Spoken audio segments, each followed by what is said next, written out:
She walked into the bank like any other customer, carrying nothing but a simple check and a quiet hope for a better future. But what should have been a routine transaction quickly spiraled into a silent nightmare, where unseen eyes judged her every move and invisible walls closed in around her. The coldness she faced wasn't just from the air conditioning.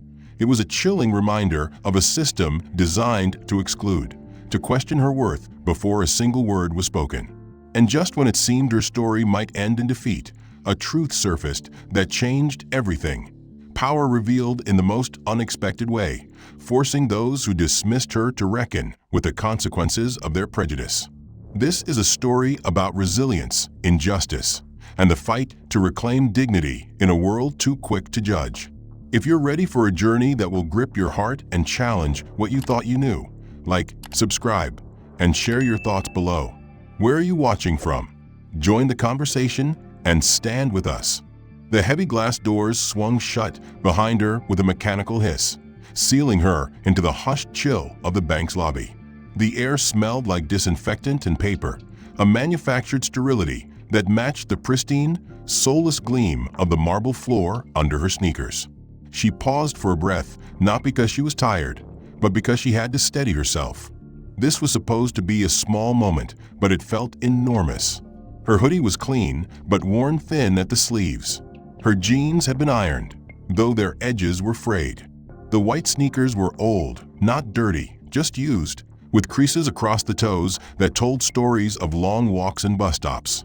She walked toward the center of the room with quiet determination, trying to ignore how the air seemed to shift around her as she moved. Two suited men by the service desk fell silent, eyeing her from the corners of their eyes. A woman in heels clicked away quickly toward the mortgage office. Behind the teller glass, no one smiled. Layla moved slowly, cautiously, past the velvet rope and toward the shortest line. Her fingers curled tightly around the pouch in her hand, the handmade necklace swaying with each step, a small, comforting rhythm against her chest. Inside the cloth pouch was a check, a scholarship award, $12,000, enough to cover her college laptop, books, first semester tuition, and housing deposit. She had cried when she'd opened the envelope 3 nights ago. Not because she was surprised she'd won. She knew what she'd put into that essay, but because for the first time, something about her future had felt solid, like something she could actually reach. But here, in this space designed for transactions, she felt reduced to a question mark. No smiles, no greetings. She stepped up to the counter when the man before her left, and the teller didn't look up. A blonde woman, early 40s maybe, with a pale gray cardigan and long acrylic nails painted pastel pink. Her fingers clicked against her keyboard without pause. Layla cleared her throat softly, not wanting to interrupt, but hoping for acknowledgement. Nothing. She placed the cloth pouch gently on the counter and began to unroll it. The check lay perfectly flat, the ink crisp and official looking. The cash, just under $100 carefully counted, was organized by denomination, each bill aligned. Still, the teller didn't glance up.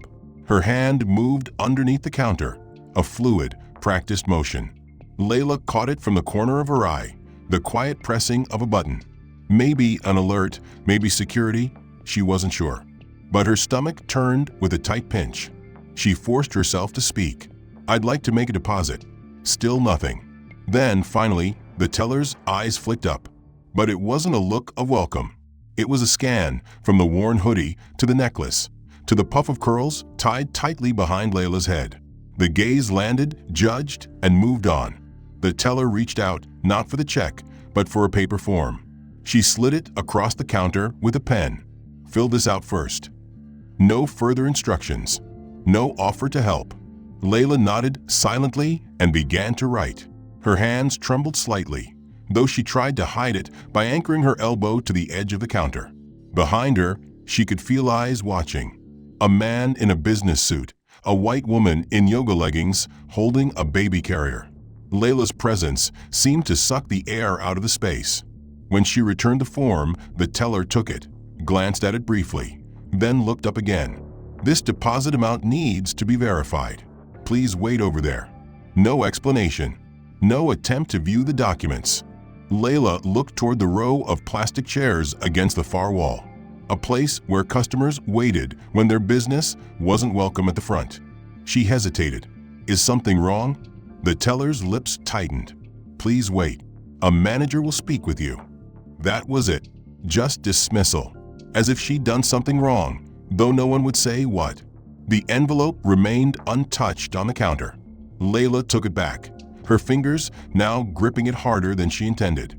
She walked to the chairs and sat, heart thudding, trying to look composed. A minute passed. Then 2. 5. The manager had not come. She glanced at the teller stations.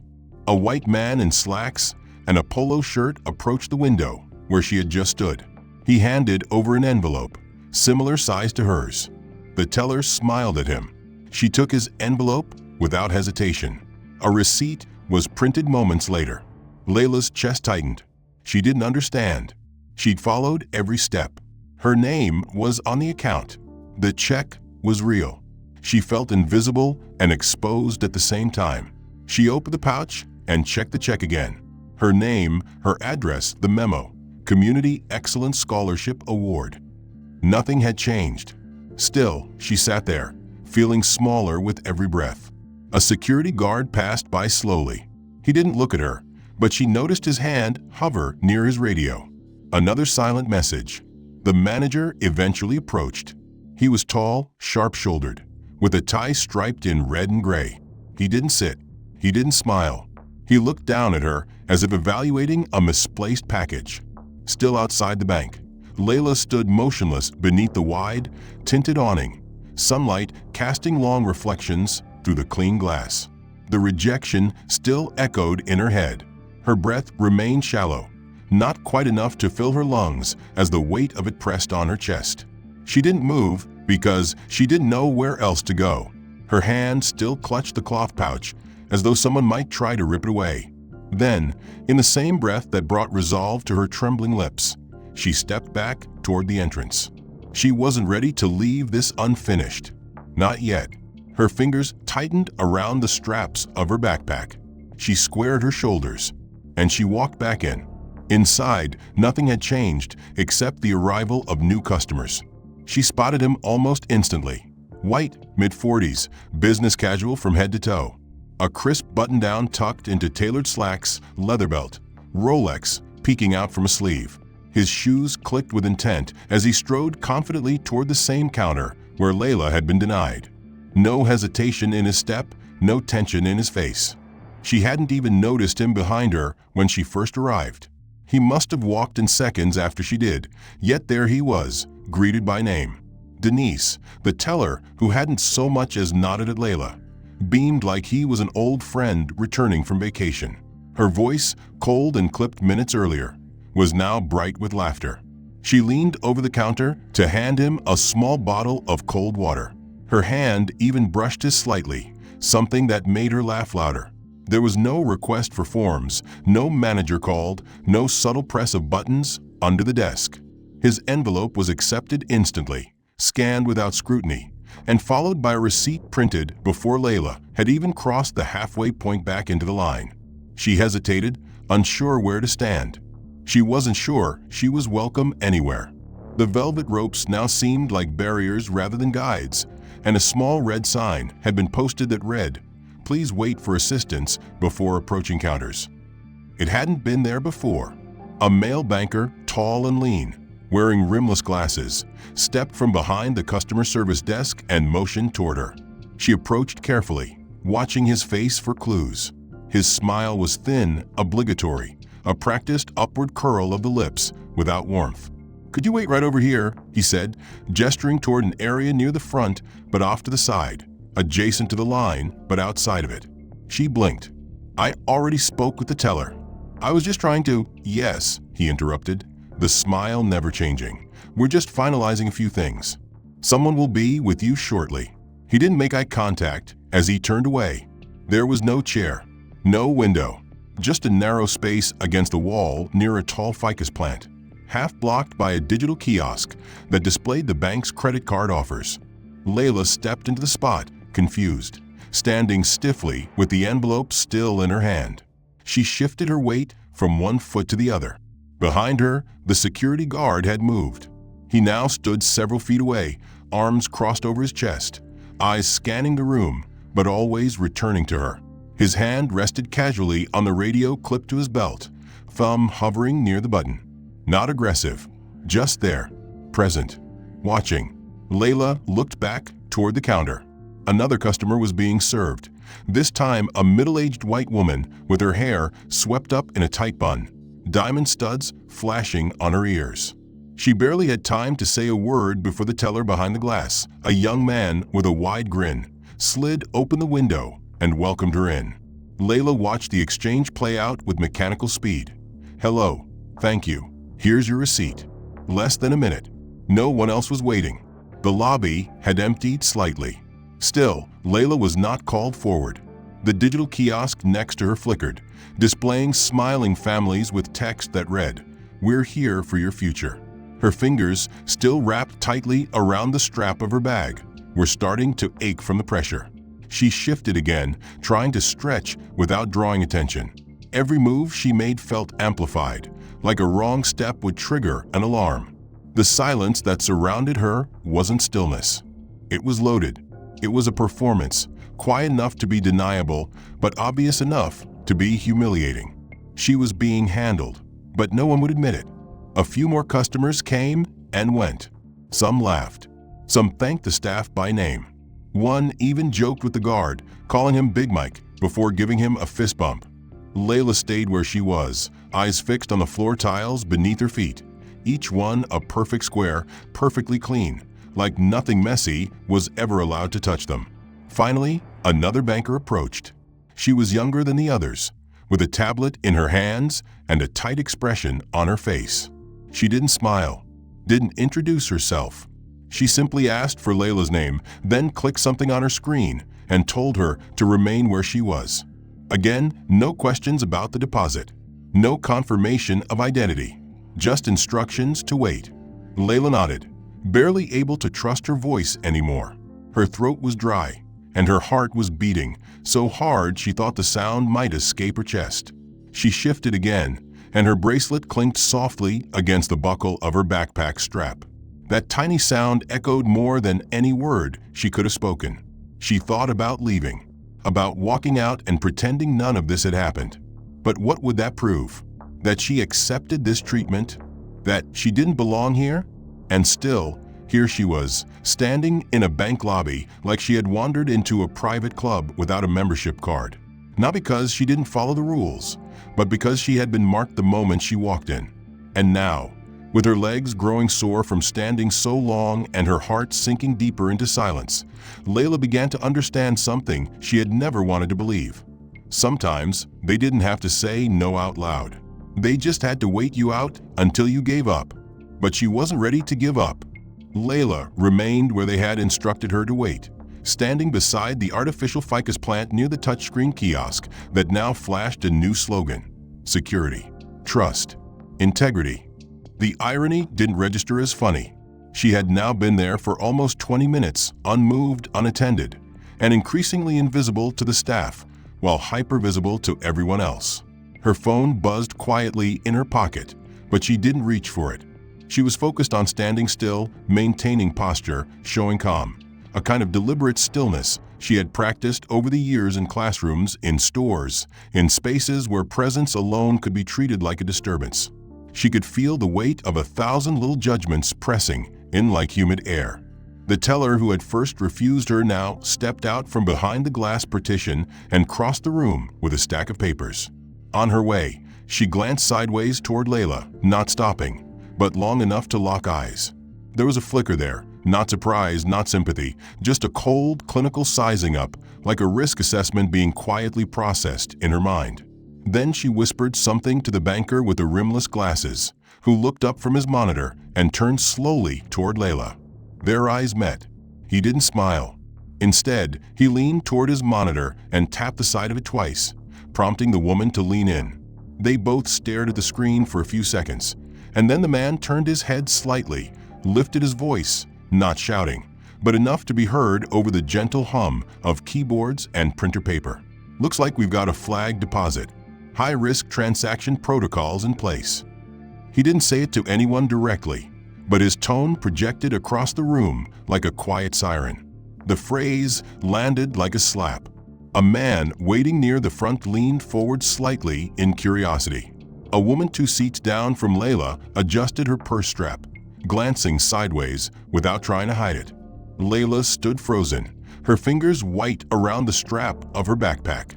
Her ears rang slightly, the sound of his words looping in her head. She opened her mouth, then closed it. There was no protocol, she told herself. She had followed every rule. The check was hers. The ID was valid. The account was active. But they weren't arguing facts. They were painting pictures. And this picture had already been sketched. A young black girl with a large check must be a red flag, a glitch in the system, a risk. One of the younger tellers, a guy with a buzz cut and a tie just slightly loosened, caught the glance from his coworker and nodded. He leaned forward at his desk and began typing rapidly, eyes flicking from his screen to Layla and back again. She could feel it now, the shift, the synchronized surveillance. A performance, but not for her. For each other. Confirmation bias at work. They looked at her and saw the result they expected. They watched her discomfort build and used it as proof. A woman standing near the line's edge tilted her phone slightly. Layla saw the lens angle shift, not directly aimed but close enough. A quiet shutter click followed. The woman's fingers danced across her screen, and moments later, a small ripple of amusement passed between 2 customers. Nothing loud, just a pair of hushed laughs, followed by the tapping of keys and a few sideways glances. Layla turned slightly, her back pressing against the cold plaster wall. She tightened her jaw. Every instinct screamed at her to leave, but another part of her, deeper and more furious, kept her grounded. She wasn't going to run from this. Still, the humiliation soaked in, slow and steady. It wasn't overt. No one had called her names. No one had accused her directly. But the cumulative effect was brutal. A transaction had been turned into a spectacle. Her mere existence, her attempt to access her own money, had become a source of theater. A middle-aged man wearing earbuds and a blazer walked past her, looked down, and furrowed his brow as if she were a problem to be stepped around. Another banker came out from the back hallway, paused upon seeing her, and whispered something to the security guard, who now stood a few feet closer than before. His hand still hovered near the radio clipped to his shoulder. He didn't touch it. He didn't have to. The message had already been sent. Layla shifted her weight slightly, trying to breathe. Her chest felt tight, her throat dry. The cloth pouch, still sealed, still untouched, rested against her hip, inside her bag. She hadn't unzipped it since being told to wait. Not once. She dared not fidget with anything. Any movement might be seen as suspicious. Any action might be misread. A woman in her 20s, wearing a tech company hoodie, whispered to her boyfriend in line. He turned, looked Layla over, then smirked. She caught it. Another couple behind them joined the whisper loop. More glances, more smirks, more assumptions made in silence. Still, the staff remained focused, though not on processing her deposit. Screens flickered, fingers tapped, voices buzzed low, but not too low, loud enough. She had become the unspoken subject of a very public conversation, and she wasn't invited to speak. At one point, a teller stood, walked across the floor toward the printer, then accidentally dropped a stack of forms in front of Layla. He looked down at her, made no move to retrieve them, then turned and walked back. She stooped, picked them up without a word, and placed them on the nearest counter.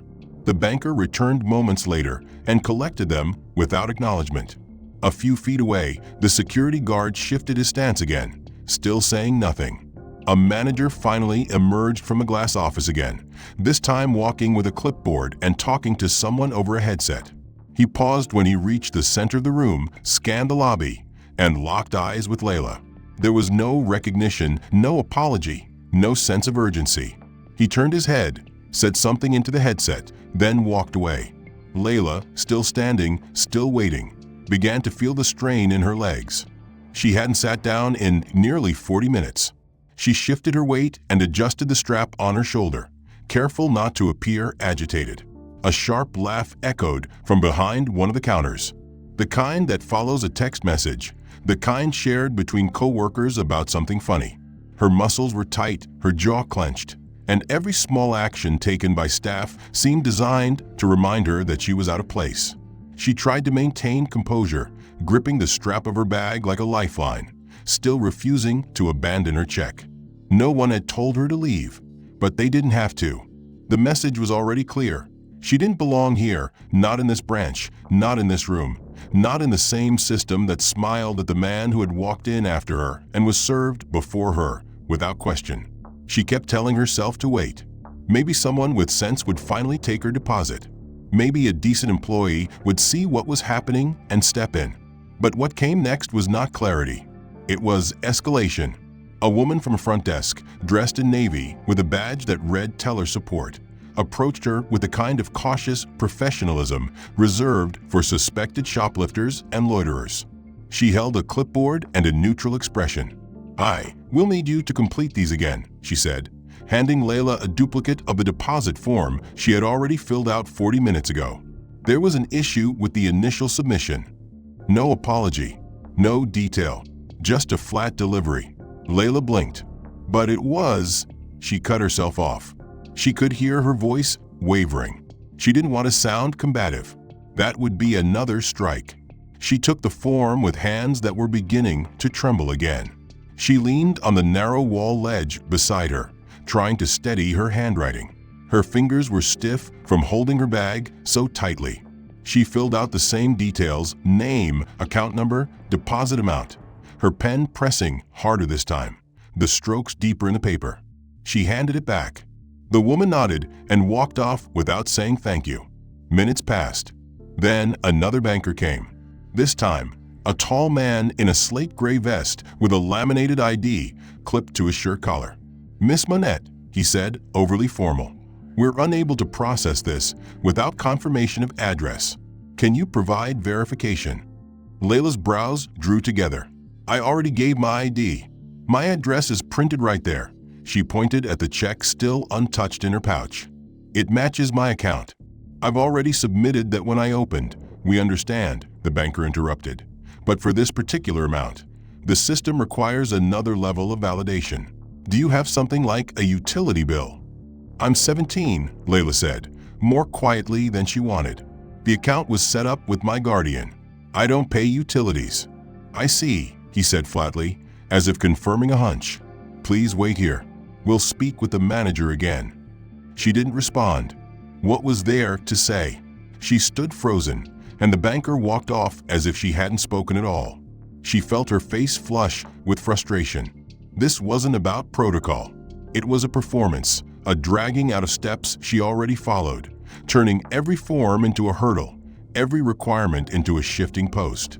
Behind the counters, the staff moved with a kind of relaxed efficiency, now that the unspoken judgment had been delivered. It was routine now, an expected outcome. The problem was being processed, except nothing was actually being done. The electronic number display above the counters flashed new digits, calling people who had arrived long after her. Customers were greeted, processed, and walked out while she remained pinned in place by inaction. The chairs near the front were half empty. No one had offered her one. When an elderly man in a tan jacket entered and looked around for a seat, a banker rushed to pull out a chair for him, placing it gently behind the rope. Layla caught that moment, noted it, filed it away. She turned her head slightly and spotted a bank employee near the printer station. She was whispering with another staffer while flipping through a folder.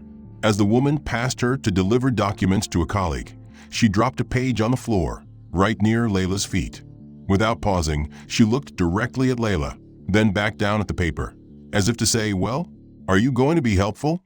Layla bent down, picked it up, and placed it neatly on the desk. The woman took it without a word. Again, no thank you, just disappearance. A new wave of exhaustion hit Layla. She leaned against the wall and let her eyes close for just a second. She had been standing for nearly an hour. No chair, no call, no progress. Her check remained in her pouch, untouched. She hadn't been asked to show it again. She hadn't been given any concrete reason why this was taking so long. She had now filled out the same form twice, been asked to verify her identity with documents she had already provided, and told to wait without a timeline. She looked toward the front door, tempted again to leave. But she didn't. She knew what that would mean. They would mark her down as non-compliant, a no-show, a problem customer, a girl who didn't follow through. And she refused to give them that story. The security guard shifted his weight again and stood near the central column.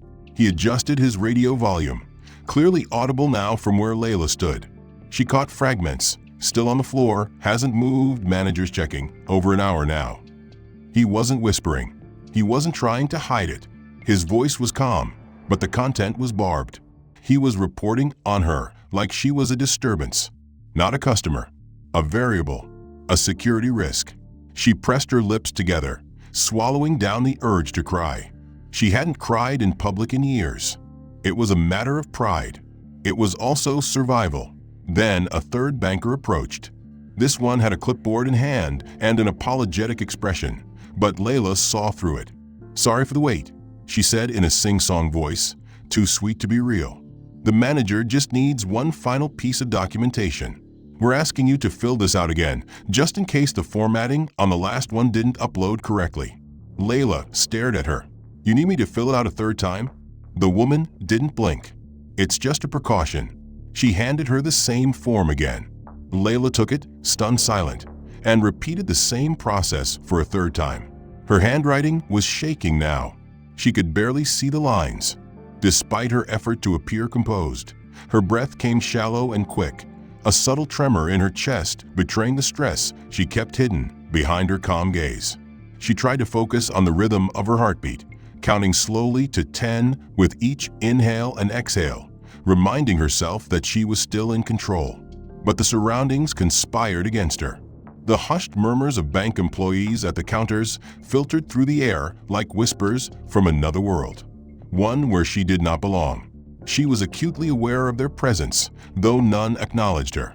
A man in a tailored navy suit walked past, and his shoes clicked sharply against the polished floor, the sound magnified in the silence.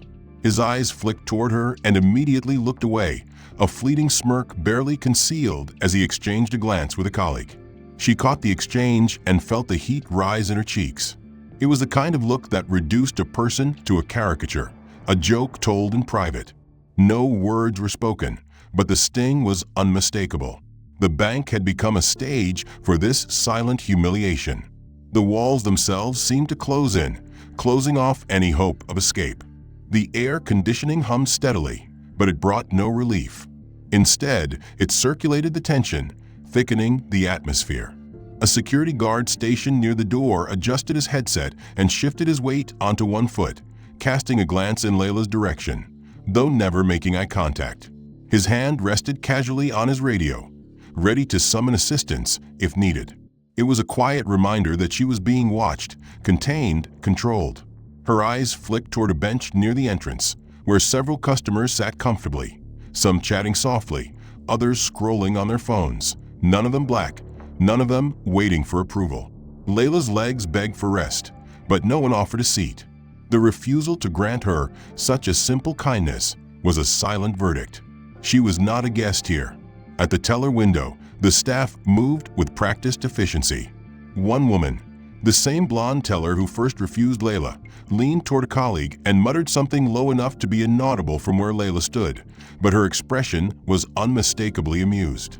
Another employee glanced up from a computer screen and smiled thinly before turning back to his work. Their coordinated indifference formed a wall Layla could not break through. She saw the others exchange looks, some sympathetic, others dismissive. A man with a thick beard and a sharp suit spoke quietly into his phone nearby, occasionally glancing Layla's way with a subtle shake of his head. She felt like an exhibit behind glass, studied and judged without recourse. A younger bank assistant approached with a stack of magazines, aiming to tidy the waiting area. She paused near Layla, looked down at her feet, and then swiftly moved past as if unwilling to disrupt the invisible barrier that had been erected. Layla's throat tightened. The magazines were untouched in her hands, but the gesture, or the lack of one, spoke volumes.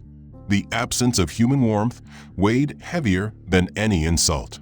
Her isolation was not from loud confrontation, but from cold exclusion.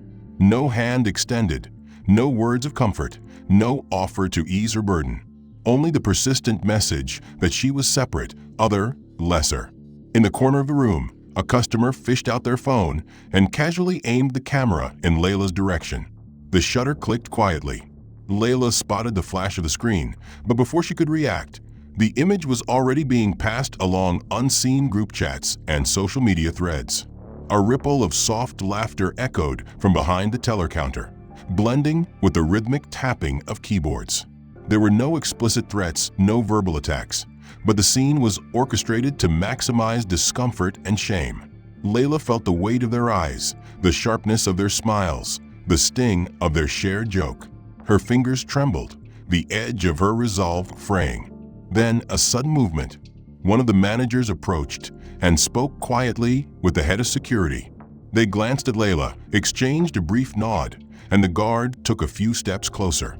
His presence shifted from passive observation to quiet enforcement. Layla's breath caught. She felt the invisible chains tighten.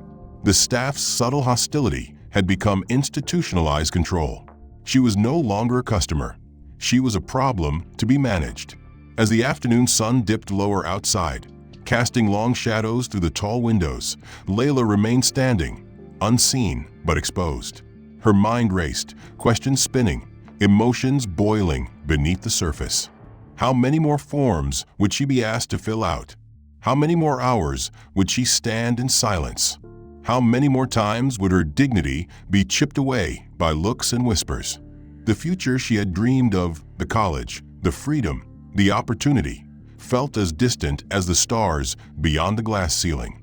Her eyes wandered to the closed door to the manager's office, wondering if anyone behind it cared to see her at all.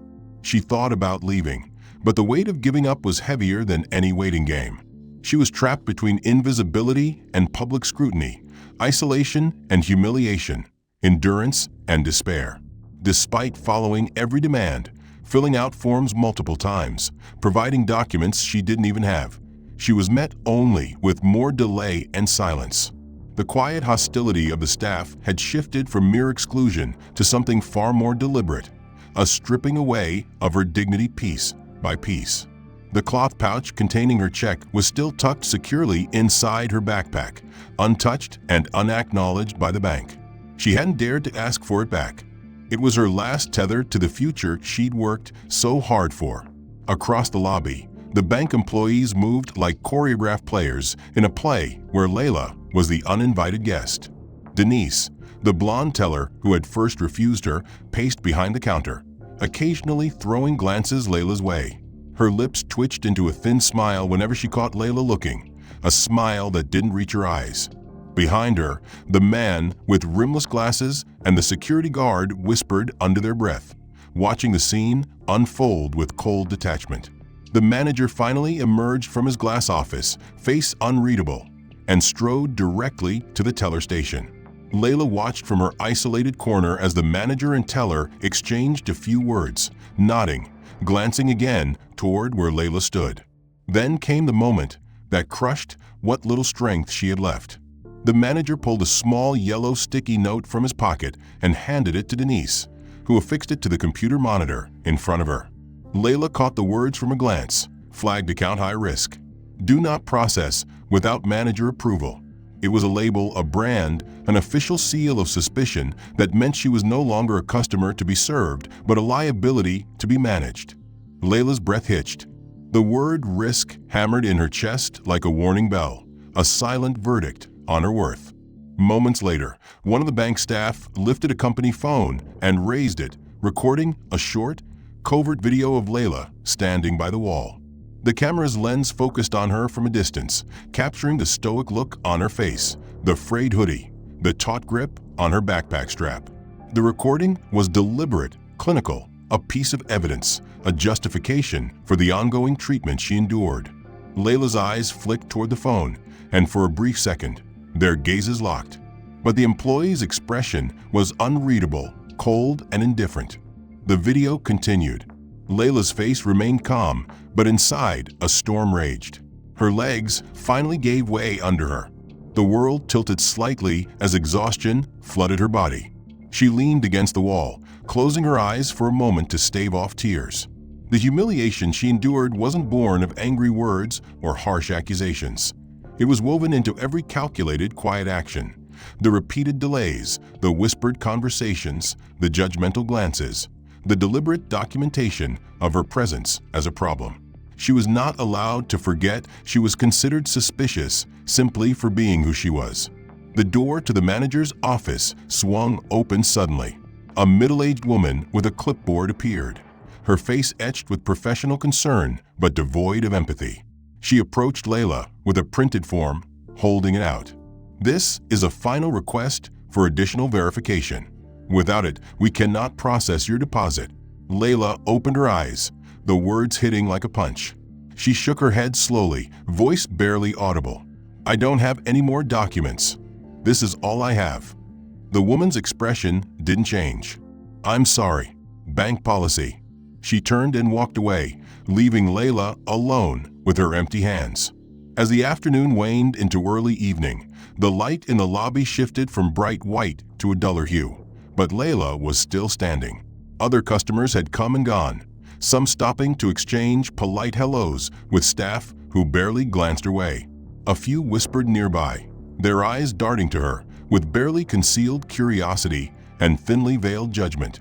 A man at the counter chuckled softly, the sound carrying across the room. Layla didn't look. She kept her gaze fixed on the floor. Her shoulders sagged with the weight of invisible chains. A voice crackled from the security guard's radio, loud enough for Layla to hear. Subject still on premises, no signs of cooperation. Standing firm. Manager advised to continue hold. The words felt like a sentence. She wasn't a customer here. She was a problem, an obstacle, a case to be closed quietly. Finally, the teller Denise approached the counter with an official-looking envelope. She held it up for a moment, then slid it deliberately toward Layla's abandoned spot. It was the receipt for her deposit, a deposit she knew hadn't been processed. The envelope was empty, symbolic, a gesture to finalize the charade of service without actually providing it. Layla stared at it, then looked around. No one met her eyes.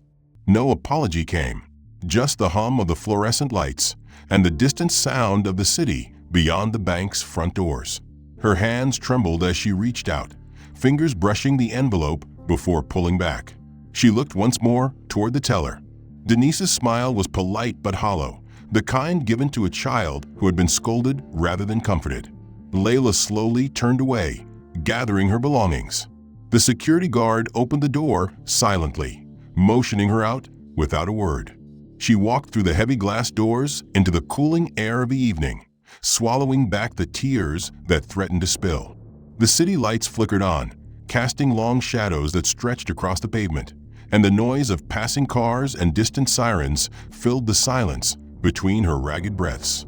She was lost in the quiet desperation of the moment when the sleek black sedan pulled up to the curb nearby, its tires hissing softly against the wet asphalt. The passenger door opened and a tall, impeccably dressed man stepped out, his presence commanding, calm, and unmistakably powerful.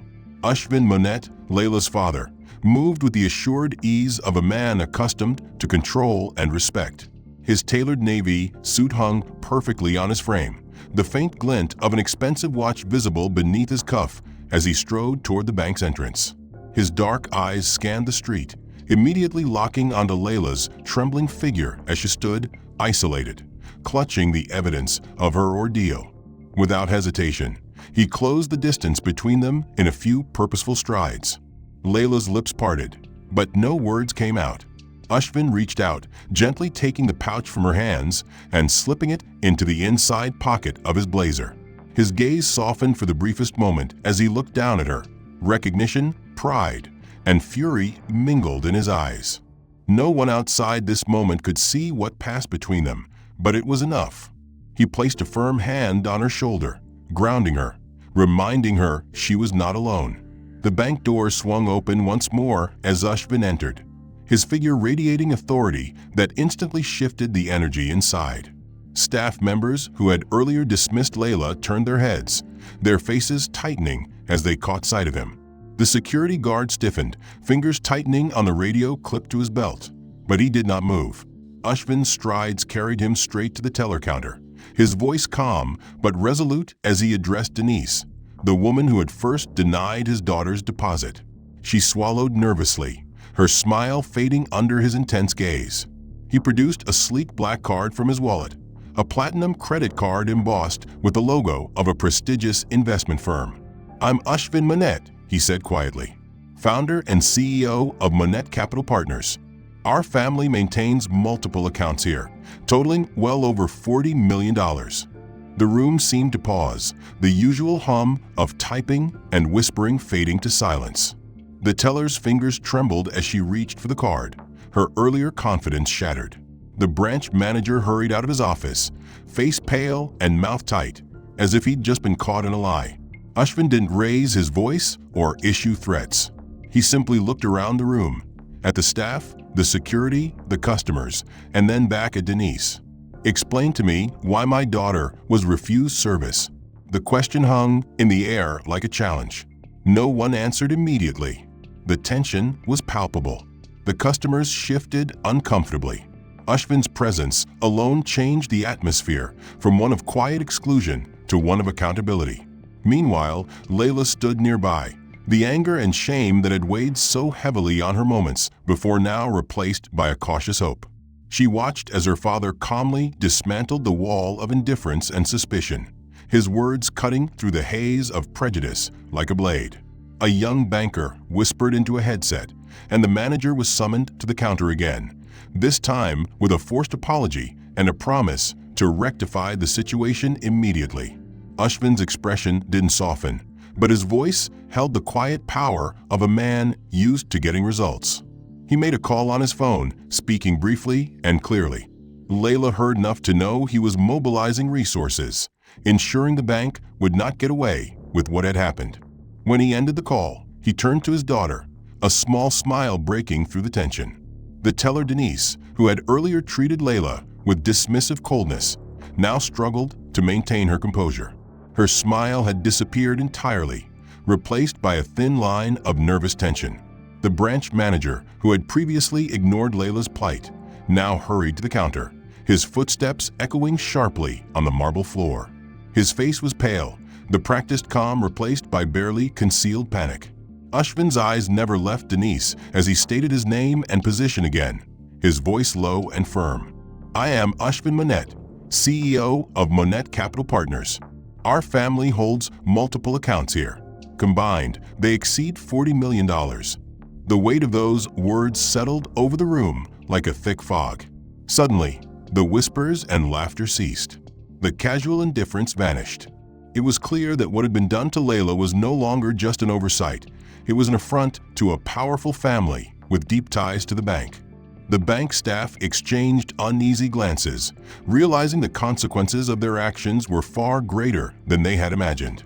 Ashvin motioned for Layla to stand beside him, placing a protective hand on her shoulder. His presence bolstered her, giving her strength she hadn't felt all day. The teller hesitated, then fumbled to retrieve the forms Layla had painstakingly filled out multiple times. Ashvin examined them briefly before setting them aside.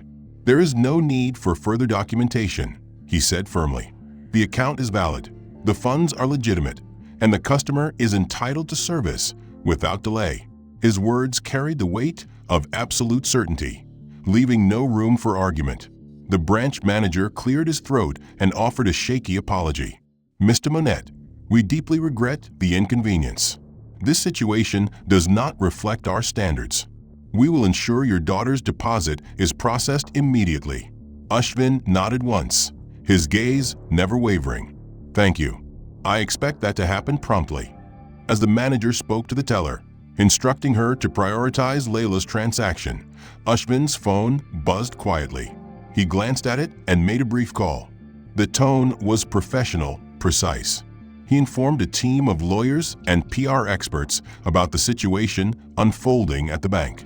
Within minutes, the bank's internal communications system lit up with alerts about a pending public relations issue. A carefully worded press release was drafted to be released shortly, acknowledging the bank's commitment to equity and customer service. Meanwhile, Ashvin guided Layla toward the teller window. Her heart pounded with a mix of relief and lingering pain. The same teller who had denied her earlier now treated her with a level of respect that felt foreign and almost uncomfortable. The deposit was processed swiftly. The funds cleared with no further questions. Layla watched the check disappear into the system, a moment of validation after hours of silent struggle. Around them, other customers shifted their attention to the unfolding scene. Some watched with curiosity, others with surprise. A few approached quietly, offering sympathetic glances to Layla. The bank's atmosphere had transformed from exclusion to tense attention. Ashvin's quiet intervention had forced the institution to confront its failings in real time. As the deposit finalized, Ashvin placed a hand on Layla's shoulder and gave a reassuring squeeze. The bank's executives scrambled to contain what was rapidly evolving into a public relations crisis that threatened to unravel years of carefully cultivated trust and reputation. News of the incident began to spread, not officially yet, but through whispers, social media murmurs, and the inevitable ripple effect when a story like this broke in the community. The very same customers who had silently judged Layla now shifted their eyes nervously, sensing the shifting tides of accountability. The bank's internal systems flagged the transaction as part of a larger review, and soon, alerts began flashing on managers' screens warning of increased customer withdrawals. Across multiple branches, especially those serving diverse communities, bank employees reported sudden surges of account closures and fund transfers. Customers, both long-time and new, were pulling their money in waves, their distrust fueled by the revelation of systemic discrimination cloaked in polite indifference. The corporate board convened an emergency session. Executives, lawyers, and PR specialists gathered around sleek conference tables, their faces grim as they assessed the damage and crafted strategies to mitigate fallout. Ashvin Monet's influence ensured the issue could not be swept under the rug, and the pressure from media outlets demanding transparency only heightened the urgency. The bank's reputation as a welcoming institution was on the line, and every decision was scrutinized under the harsh light of public opinion. Meanwhile, inside the affected branch, morale plummeted. Staff who had once looked down on Layla now found themselves under investigation. Human Resources launched a review of the conduct and policies that allowed such blatant discrimination to occur unchecked. The teller Denise and several others faced suspension pending the outcome of internal inquiries.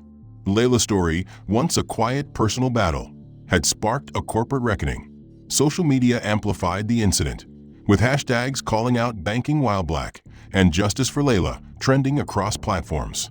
Videos and images captured by bystanders circulated widely, putting pressure on the bank to not only apologize, but to commit to meaningful change.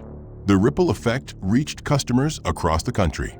Many began scrutinizing their own bank's policies and treatment of minority clients, sparking wider conversations about racial bias in financial institutions. Banks scrambled to issue statements, some pledging reforms, others denying systemic problems. But the conversation was no longer theirs to control. Layla, once an invisible figure in the bank's lobby, became a symbol of resistance and resilience. Community leaders reached out, offering support and solidarity. Advocacy groups called for broader investigations into discriminatory banking practices nationwide. At the same time, Ashvin coordinated with legal counsel, preparing to take further action if necessary to ensure accountability and justice. The bank's senior executives faced intense scrutiny not only from the public, but also from shareholders worried about financial losses and legal exposure. The atmosphere within the institution was one of crisis management, damage control, and urgent introspection. Staff meetings were held to address concerns, reinforce non-discrimination policies, and quell growing unrest. Employees wrestled with guilt, fear, and uncertainty about their futures. Layla, meanwhile, remained focused on healing from the ordeal. The support from her father, her community, and newfound allies gave her strength, but the trauma lingered. She grappled with the knowledge that her experience was not isolated, but part of a larger pattern of systemic injustice. Yet, amid the upheaval, a sense of hope began to take root. The bank's public acknowledgement of its failures and promise of change sparked dialogue. Conversations about equity, inclusion, and accountability moved from whispered side talks to boardroom agendas and community forums. The incident became a catalyst for meaningful examination of policies and practices long ignored. As the sun set over the city skyline, the bank's facade of calm professionalism had been irrevocably altered. Denise, the teller whose cold dismissal had sparked the entire scandal, was removed from her position. The branch manager was reassigned pending a full investigation. But beyond personnel changes, the bank announced a sweeping overhaul of its policies, including mandatory anti-bias training for all employees, the creation of an equity oversight committee, and a commitment to better serve marginalized communities. News outlets across the city and nation covered the story extensively.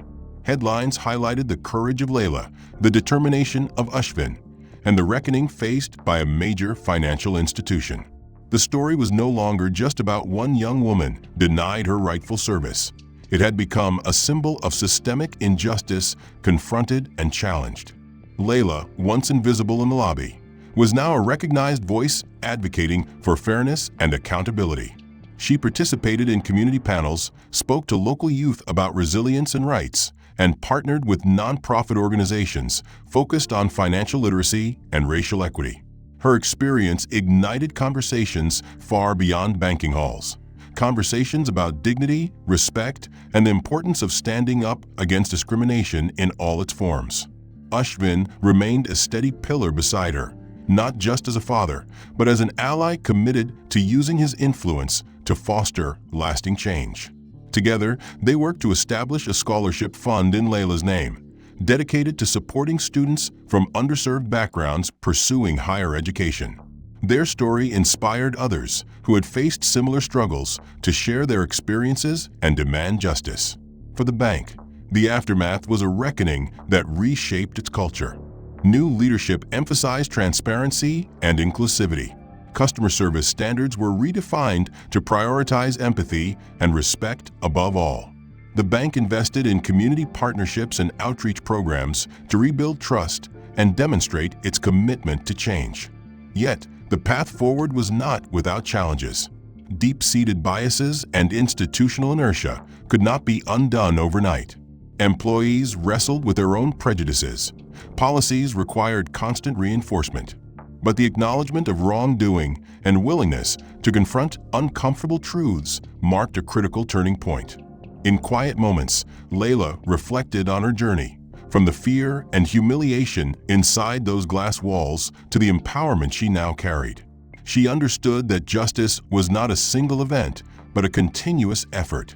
It was about reclaiming her dignity, uplifting others, and ensuring that no one else would endure what she had faced alone. The scar on her temple, once a symbol of past struggles, now felt like a badge of survival. As she walked forward, she held tightly to that resilience. Outside the bank, a simple sign was taped to the front door.